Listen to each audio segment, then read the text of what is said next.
Hello, and welcome to track two of our little lunch roundtable conversation. And here we have Hunter Madison, the cloud architect for IBM Instana. And if you missed his little talk, it was amazing. He was talking about teleport integrations with Dropwizard. And now, and we also have Gus Luxton joining us, our very own Gus, a solutions engineer here at Teleport. And we're going to talk a little bit about teleport and security trends as a whole, and your folks' opinions on them. So just as an introduction, Hunter, do you want to tell us a little bit about what you do at IBM? Yeah, sure. I'm Hunter Madison, cloud architect for Instana. So it is an observability tool. Think like New Relic or Datadog. If we're naming some of our competitors, we do it better. Trust me. The idea is we watch your system and we help you figure out, when things are broken, why they're broken, and how to get them back up as soon as possible. Awesome. That's multi-cloud deployment, a lot of servers, a lot of big customers, a lot of data. So, yeah, always a fun day. Yeah. And Gus, do you want to tell us a little bit about what you do here at Teleport? Absolutely, yeah. I'm not sure my pitch will be as snappy as Hunter's, but we'll see how it goes. So I'm Gus Luxton. I'm a specialist solutions engineer here at Teleport. So my job essentially is to talk to prospects and Teleport customers, come up with ways that Teleport can help them solve problems in their infrastructure, make recommendations, act as an advisor, those kind of things, and essentially come up with anything at all that can help people. I'm not here to lie to people or tell anyone anything. Like I essentially want to listen to the problems that you have, and I want to say Teleport can help you or Teleport can't. That's essentially my whole remit on a daily basis is doing that sort of thing and tackling tough problems that customers have in their infrastructure. Yeah, we would never lie. Of course not. Of course not. I just think it's important. I work on the sales side of things, and sometimes people get the vibe of sales folks as being a bit sleazy and that kind of thing. Like I despise those sorts of things as well. So I just like to be clear about these things as well. Yeah. How did you get into that role, Gus, as a solutions engineer? Yeah, it's a good question. I've worked at Teleport for a good while now. I mean, I've been here, 4.5 years. And when I first started, I was on the engineering side. So one of the first things I did at Teleport was CI, essentially Jenkins, everybody's favorite and most hated CI tool in one role. One of the first things I did was setting up Jenkins and build pipelines and all that kind of thing and maintaining that. And migrating those over to other platforms as time went on. We don't still use Jenkins. Everyone will be very glad to hear, I'm sure. Yes. Me most of all. So I started doing that initially. And at some point, when the company was growing, our sales team needed extra solutions engineers essentially to do these things. They were having trouble hiring, and I essentially stepped in to do some of these things. I had the product knowledge, I had the ability to define those things and to talk to people about them. And I just stepped in and did that role for 6 to 9 months, something like that. I then went back to the CI team and working on internal tooling and that kind of thing. And ultimately, ended up at some point, the lure of the dark side and the, kind of talking, that sort of thing, that became a lot stronger, and we needed to build out the SE team again and that kind of thing. And it started there. So I was a solutions engineer, then I was a senior solutions engineer, and now I'm kind of on myself and another guy, Stephen, we run the specialist solutions engineering team as well. So, right. Yeah, that's kind of how the path as to that went. So I hadn't actually been a solutions engineer before. This is my first role in that kind of domain, but it's pretty great. Yeah, that's awesome. And I mean, you're killing it at the job as well. So thank you. And Hunter, how did you become a cloud architect as well? What was your journey like for that? I have about a decade of bouncing back and forth like Gus between being like either 100% engineering, writing code, recently a database engineer, like making a time series database from scratch. Shout outs to Team Metric Store. I still miss you folks. Doing that stuff. But then I also have this background of being an SRE and, doing a lot of stuff at environments where it's, business to business, business to software, business to consumer, like e-commerce. Right. So I have this mixture of really knowing how to do software and then also having like my photo from Memento inside of the Amazon's, head office, like don't talk to Hunter about product features because it could go south. And when we got acquired, and they were just people choosing to transition to other roles and other careers paths, there was a gap. And then the director at the time was like, "Well, do you want to do this again?" And I'm like, "Sure." Yeah. So back at it, focusing on the SRE side. Although this time I get to puppet the tool that I was using at my last job for monitoring, which, believe me, it is the most saccharine thing in the world, where Oh, I'm sure. product has to say, "Yeah, Hunter's the number one customer of Instana." Nice. Well, that's awesome. And Gus, it looks like we already have a little question for you. We got Lisa saying, "What did you move to from Jenkins?" Yeah, so we moved from initially when we moved on from Jenkins, we evaluated a bunch of different tools. We tried out Circle CI, we tried out BuildKite, we tried out a whole number of different tools, and in the end, we settled at that time on using Drone. So Drone at the time was a kind of smallish open source project. It's been a bit more commercialized. It was bought by Harness, I believe, and it's now run by them. But yeah, we used Drone. Drone was definitely better than Jenkins in some ways. It was easier to define. One of the things about Jenkins that always frustrated me was its pipeline system and stuff. It was all plugin based. It was all very, you had to write everything in a certain. It was a DSL, domain specific language for writing these build pipelines and all that kind of thing. That part was tricky.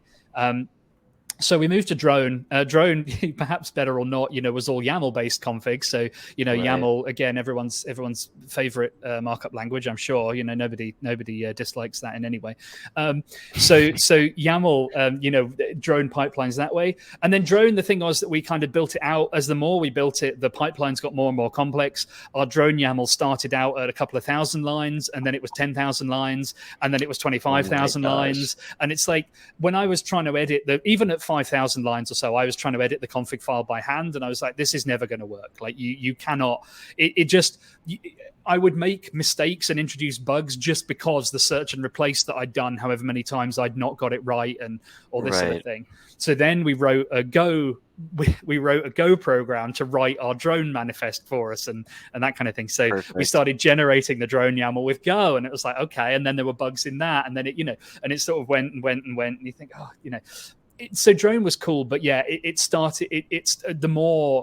didn't have good support for build matrices or anything similar like that. So if you've got the same binary and you want to build it on ARM64, you want to build it on AMD 64, you want to build it on Windows, you want to build it on whatever, you had to enumerate each of those individually, and it was very difficult.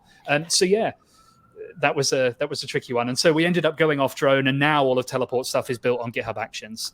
So definitely a better kind of tidier way of doing things in that regard. It has its own problems, but it's much better integrated with GitHub as a whole, which is nice. So if you're on there, yeah, it's the way to go.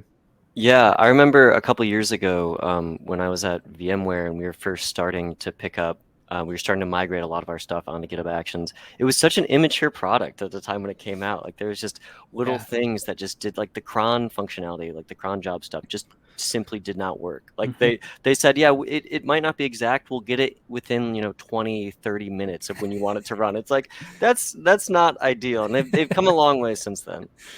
Very much so. They keep adding new things as well, and there's new support for macOS build runners and building your own stuff and different sizes, and if you paid for features that you can get and this kind of thing. So it's really nice to see that they're kind of going down, and it's a product which is gaining that much traction and that sort of thing. So yeah, good luck to them. It seems great to use, so I'm happy with it. Hunter, what does Instana use for your CI/CD solution right now? Concourse. Concourse? No way. That's really funny. No, I mean, you mentioned VMware, and I'm like, oh, so he left Concourse for GitHub Actions. And yes. That's like, ooh. No, we use Concourse. I'll say that we have only mildly stepped in the trap of having something that has to generate Concourse pipelines. Yeah. So write your regular Concourse pipelines, standard DSL.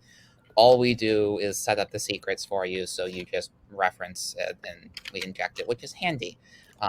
Wonderful team that takes care of that. I don't think any of them are watching, though. Look, if you're watching them, hoping Texas is warming up for you. Yeah. No, like we're using Concourse for everything. I mean, like again, like Gus, we were for teleport. Like, look, everyone at one point has used Jenkins in their career at this point. It's endemic. It will never go away. Nope. Do I regret learning Stapler? Yes. Was it helpful to learn that web framework that Jenkins uses and only Jenkins used? At some level. Yeah. Well, I don't think I've ever met someone using Concourse outside of like Pivotal and VMware. That was crazy because I used to be at Pivotal as well. Yeah, which no. Just, it's just very funny. No, like there are, I want to say, internally, I know that there are a lot of users as well, because I get all of the open source, like, hey, like, let's talk about this open source Right. request and stuff. But like, yeah, I mean, there's a handful of us. Nice. That's awesome. Well, it's good to see. It's good to see that it hasn't fully been, completely dead yet. So that's nice to see. I think it's one of these things where just the model that Concourse has, once you get used to it, there's nothing else like it. Yeah. It's really hard to replace. Yeah, it just looks so the UI, like once you get it right, it looks so nice too. Like you got those boxes, you got all the little lines. It's great. I mean, hey, Kenneth, if you want to look at boxes, always Instana. Yeah. Also true. Very true. So yeah, talking a little bit more about, like teleport, and, we talk about these journeys with like the CI/CD flow, and trying a bunch of different things out. When you first, started using teleport, now looking back on that, what's a piece of advice that you would give to like a brand new teleport user? Do not use trusted cluster mode. If you value it, do not use it. You don't need to use it anymore. Yeah. You're absolutely right. Actually, that's I certainly on the solution side, I don't advise people to use trusted clusters really anymore. The question comes up often, but yeah, I think with initially when trusted clusters came out, it was something that solved a problem that you couldn't do any other way in teleport because it had the reverse tunneling functionality where you could connect one resource back to another over a reverse tunnel, and teleport didn't always have that. But now it does, and it's had that since around version 4, version 5, somewhere around there, I think. 3.9 beta, you could force it, and then 4.0, you released it. And yeah, oh my gosh, like, I still remember being up at 2 a.m. Having to fix trusted clusters by deleting records from DynamoDB. You just you use the tunneling stuff. If you're really concerned, you can always have your proxy servers and your auth servers like behind something. Like again, you can even throw Akamai and other WAFs on top of it if you're really afraid. But just trusted clusters do not do they don't do what they say they do. They do something slightly different, which is still accurate according to the docs, but not accurate according to what you want. Just tunnel everything and be happy.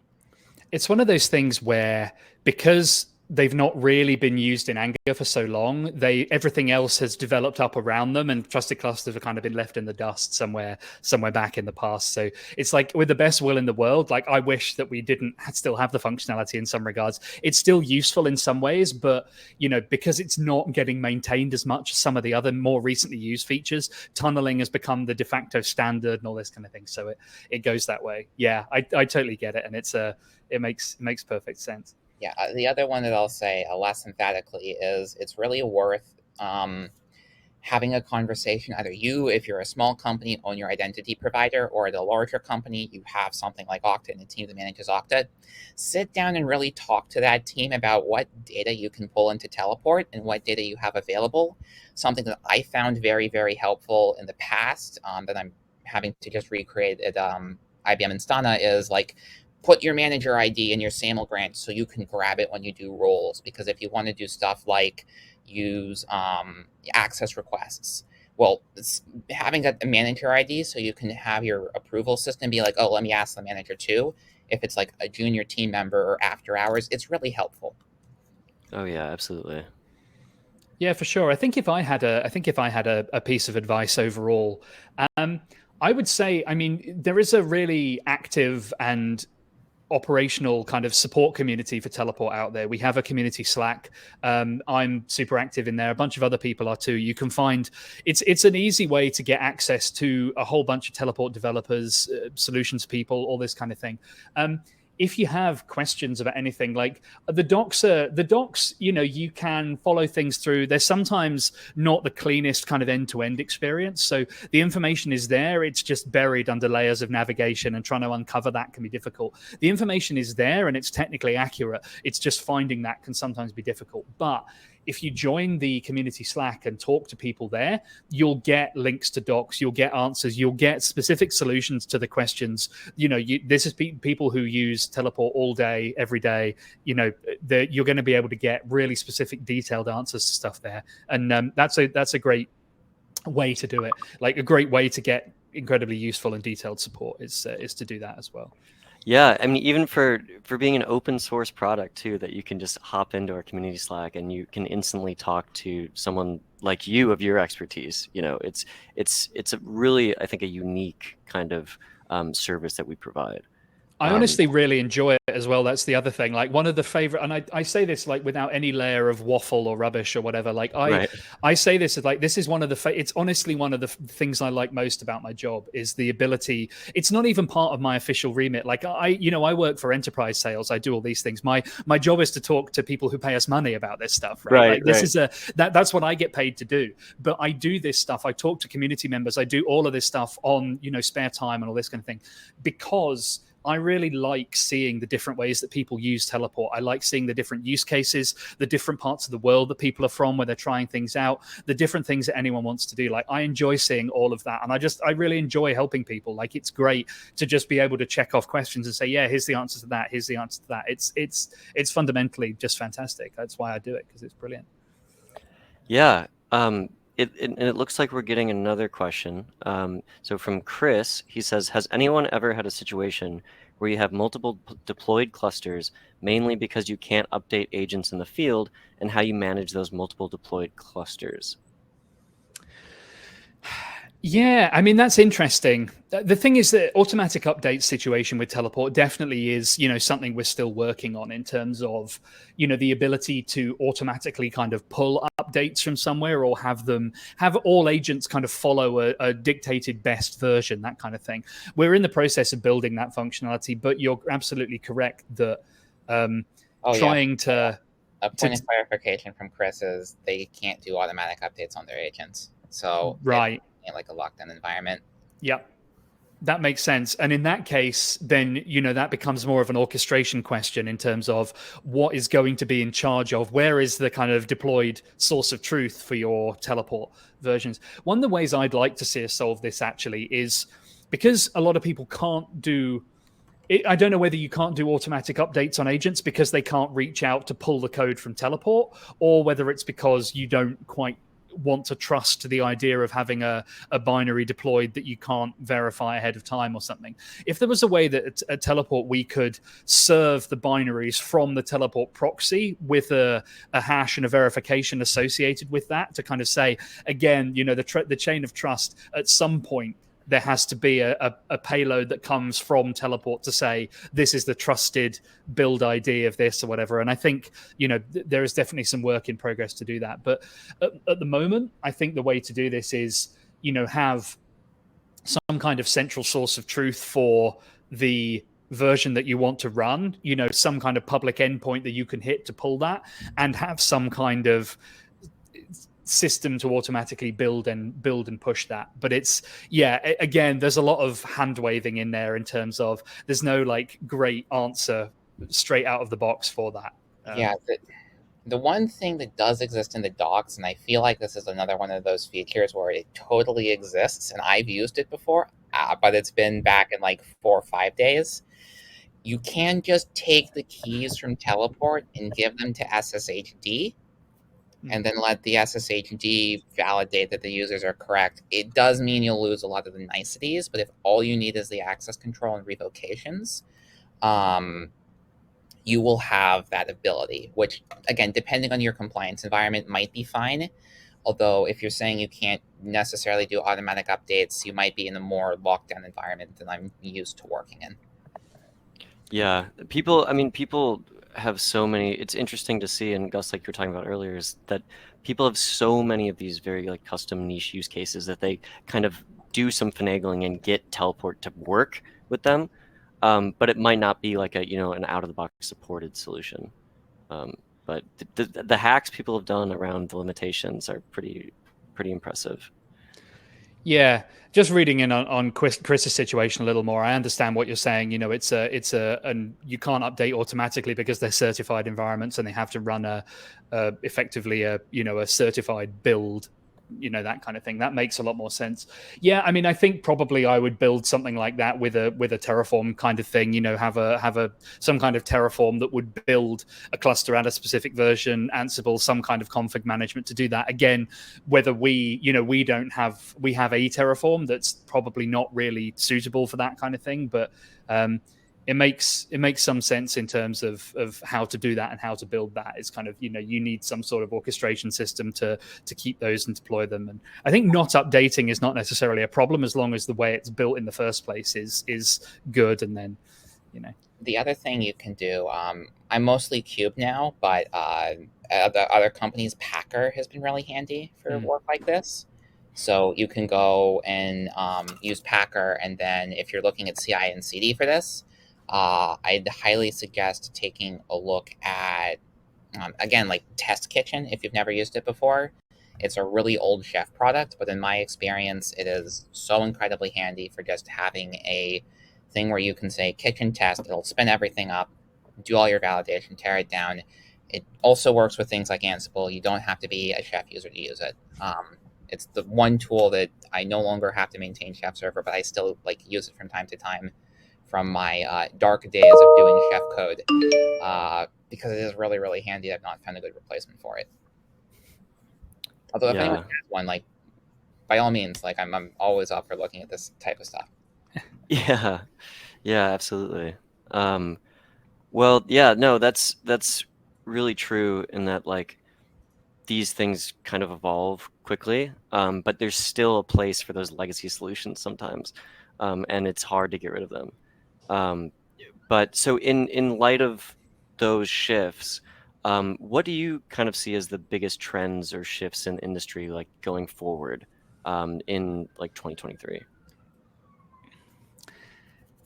I guess it's tricky. I mean, from we've seen kind of the shift from, passwordless has become the ways that things are heading. Apple and Google and big players have started to push this kind of thing where, passwords are becoming a thing of the past. Passwordless, secretless, starts to become all of those kind of things. That's sort of where the industry has been going. I think one of the things that we're going to see is more kind of device provenance and history kind of thing. So, trust and TPMs, use of TPMs to verify hardware identity and to verify that, things are trusted. That I think we're going to see more and more of that, because as more people push towards that kind of beyond court model where the days of the traditional VPN are starting to go away, the days of having to push config out and have your devices connect back into your network and that kind of thing, you're getting towards the stage where you want bring your own device, you want, particularly with work from home and all these kind of things, you're seeing a lot more of these bring your own device, connect your stuff to our clusters, to our resources, that kind of thing. But the natural question there becomes the sort of, well, how do I trust this? How do I know that I'm connecting approved devices and this kind of thing? So I think that device trust is not a new thing. I mean, VPN clients, AnyConnect, this kind of thing, have been doing this for a long time, right. Posture assessment and all this kind of stuff.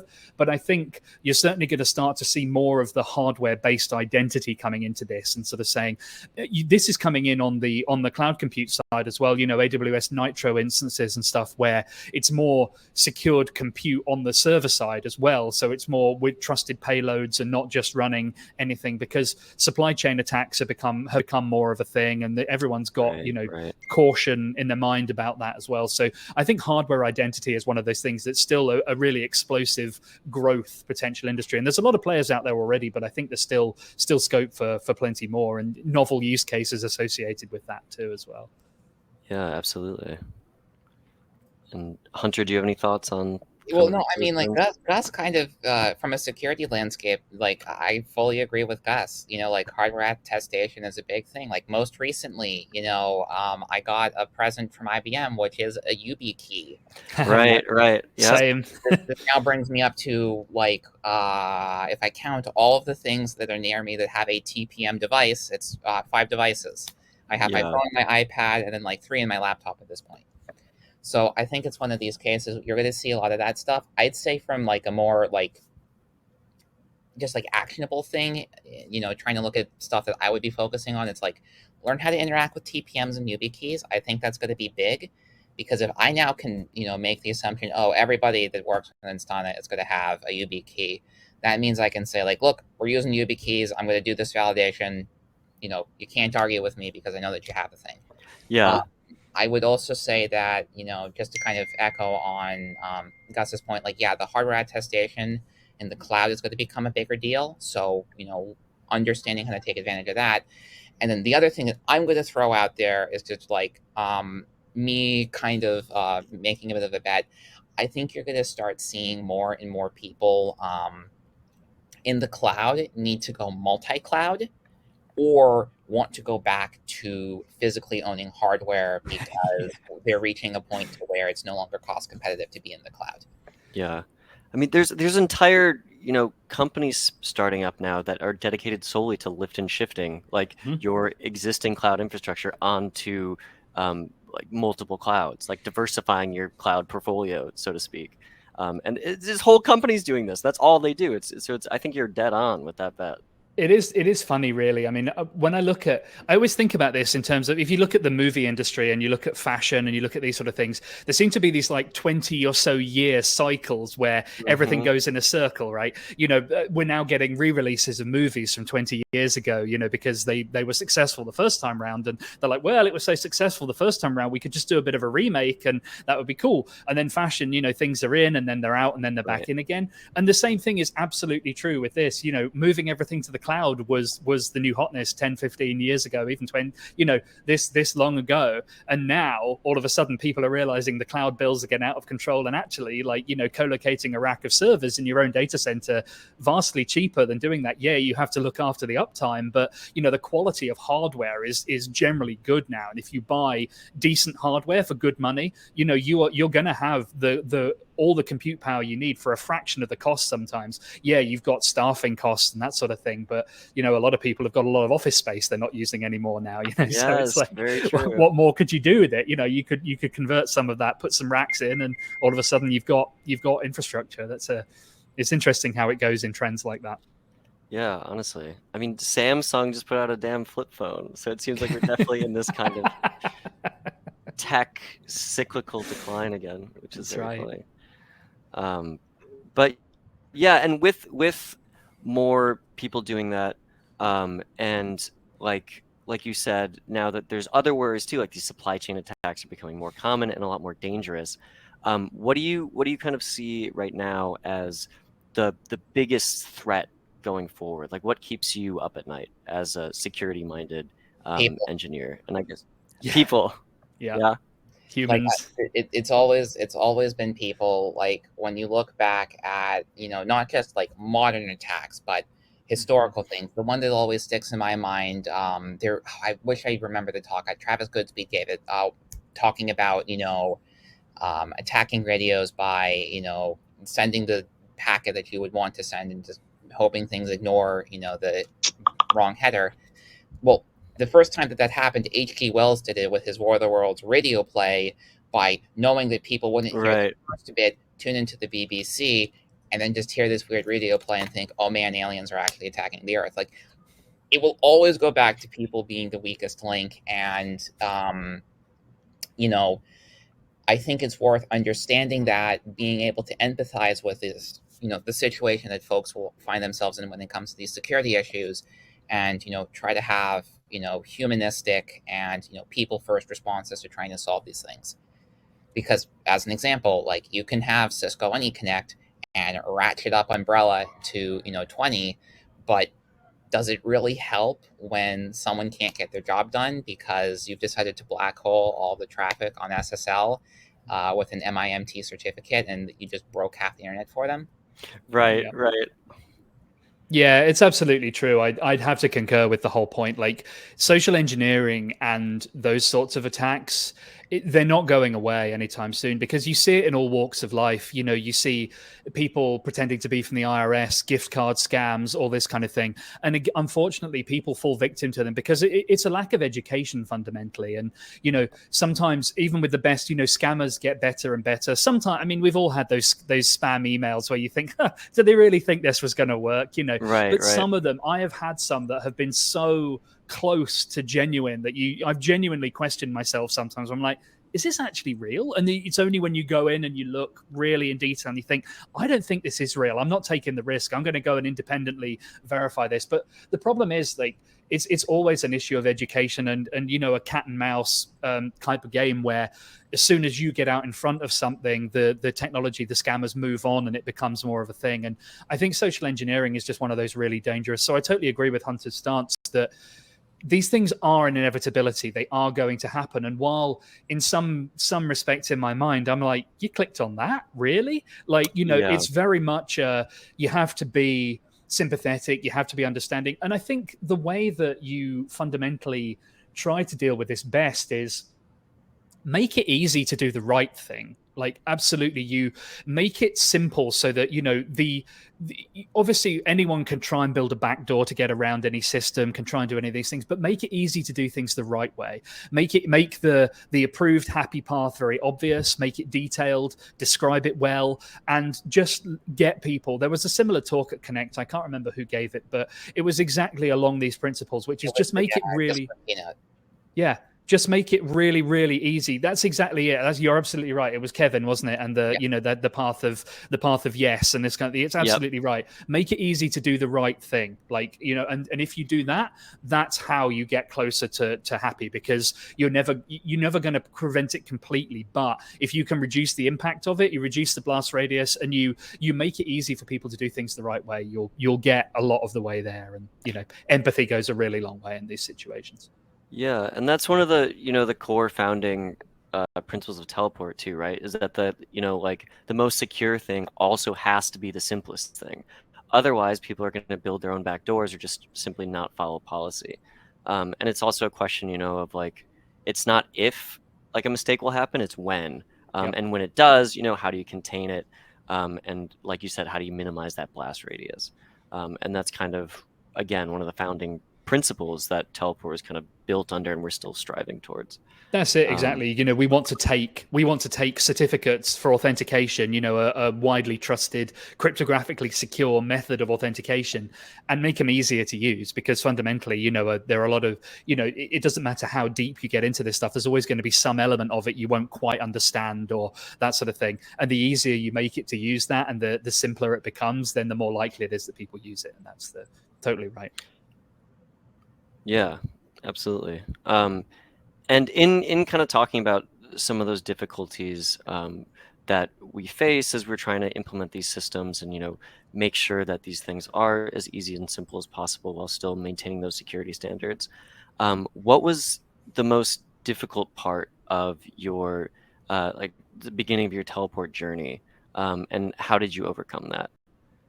Like for Gus, I guess this is like as much less of a user, but like you still now are obviously a huge power user, and Hunter like implementing the system in an enterprise.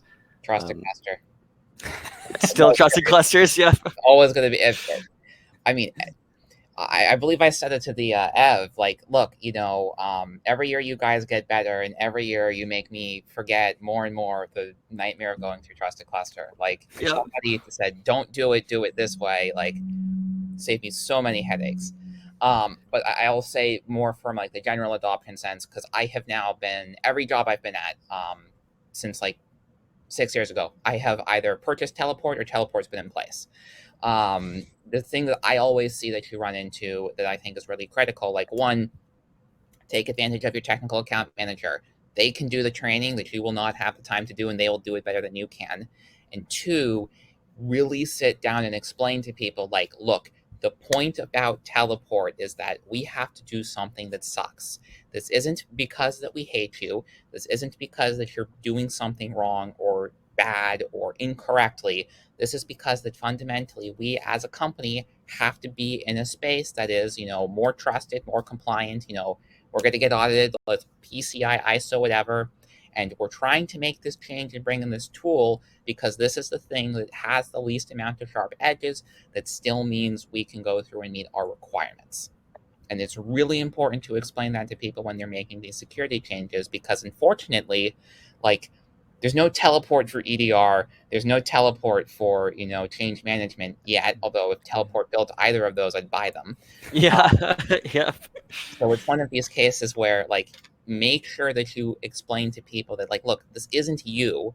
This is us being forced to buy something else. And unfortunately, we're all along for the ride on this.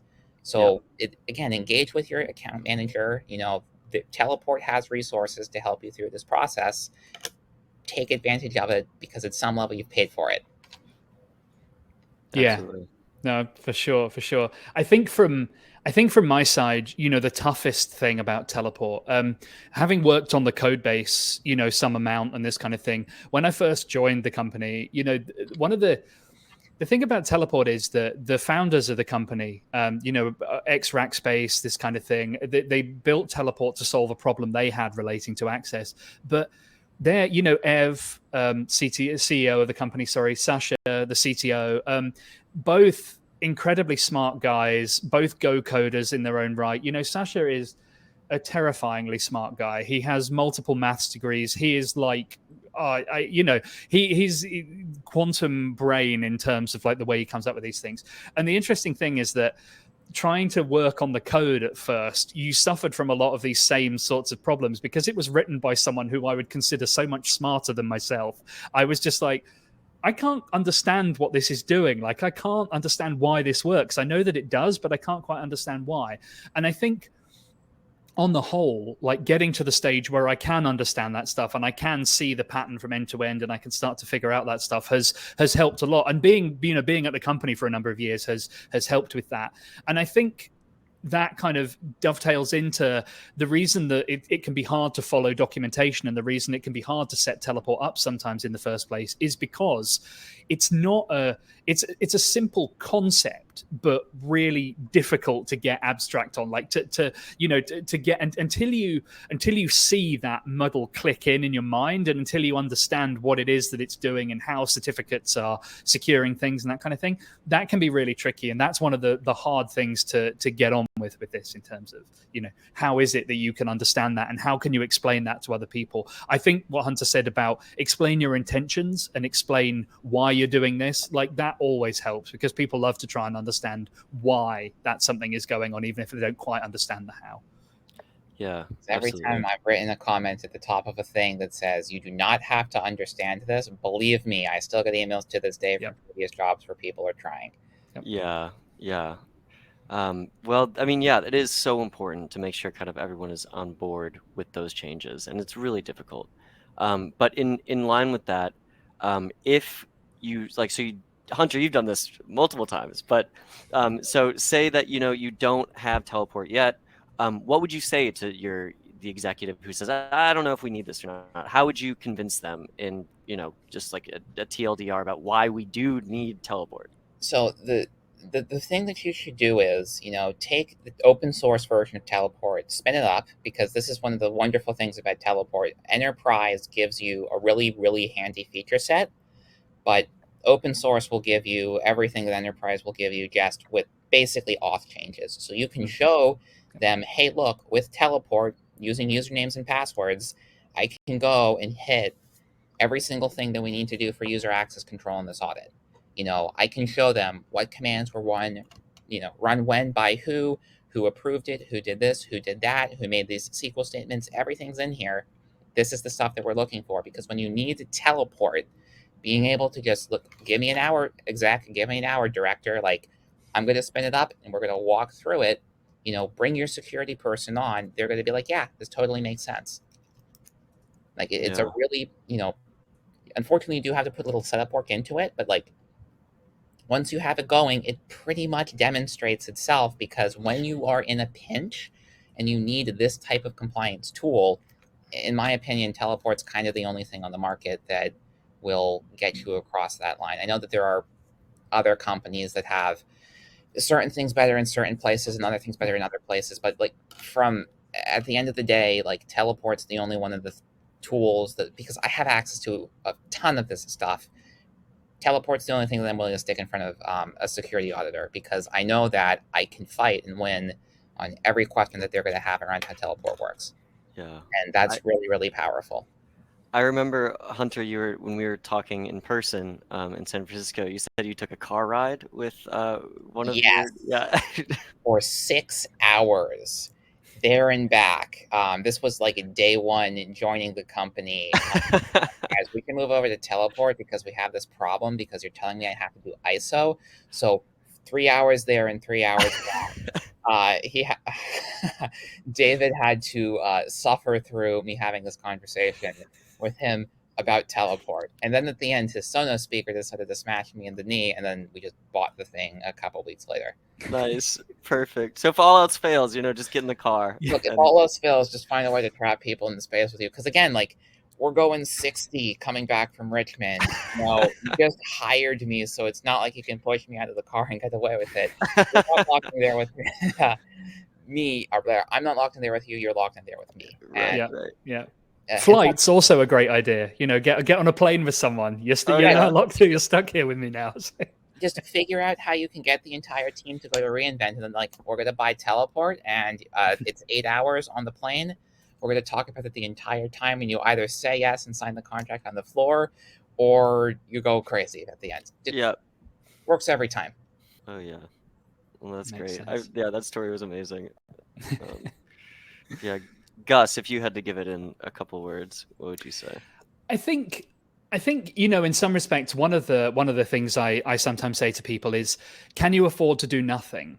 Like, if you don't have an existing solution for your remote access, for your auditing, for your authorization, your authentication, this kind of thing, can you afford to do nothing? Like what you have today, is that going to scale? Like, if you hire more people, is it going to work from that? And I think quite often, it's obviously easier to do nothing, but the kind of issue is that when I look at the news and I think about, it's almost like we said earlier, it's not a question of if, it's a question of when something happens. It's very much what situation do you want to be in? Like, do you want to be in a position where you don't know what's going on and your things aren't already audited and you're kind of scrambling to figure out, I've read so many post-mortems, so many how did this happen stories about this, and I think, my first reaction is not, teleport could have prevented that, but it does make me think. I'm like, well, how did they get into this situation? Like, throwing mud never helps. And it's like I say, you want to come at this from a place of empathy. You want to be like, oh man, I'm really glad that I don't want that to happen to me. I never, ever want that to be me.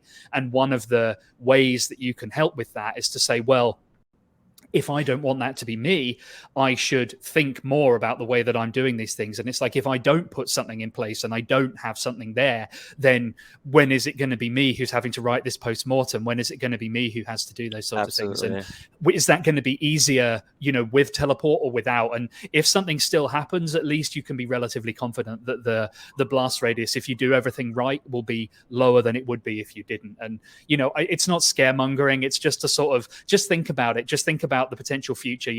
It's like the red pill, blue pill type of thing. There's two potential futures here. Yeah. Which is it that you want to end up going down?